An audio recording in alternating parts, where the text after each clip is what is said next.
number of years now, we have had lots of exchange students from the University of Tuzli, and when I saw how successful your students were, especially with their ability to speak Turkish, for instance, there are a number of students who are from the Department of Turkish Language and Literature, and they speak Turkish as Turkish people.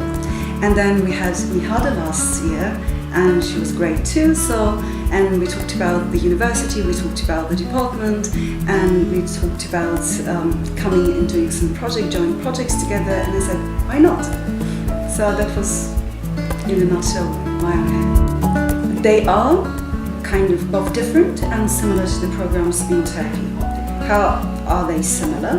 Because in our programs, I'm teaching in the English language teaching department at Middle East Technical University, and we are training English language teachers there.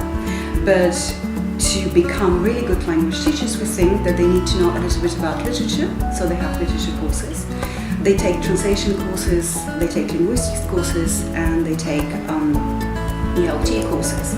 When I started looking at your program, I realized that you do exactly the same thing.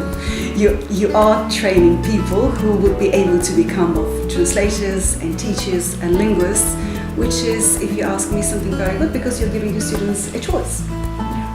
I would really love to have more students from your university in our department. I would ask them to come to Middle East Technical University if they want to go to Istanbul, to go to universities such as Boğaziçi University or Yıldız University, where we have lots of foreign students, but we have lots of Turkish students as well. And whenever your students come to our university, because I am teaching pragmatics and cross-cultural communication, it's really pleasure and lots of fun to have them in my classes because they give us lots of information about the cultural rules in your country.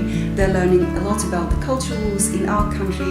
So please come to Turkey and teach us more about your culture and try to learn more about our culture as well.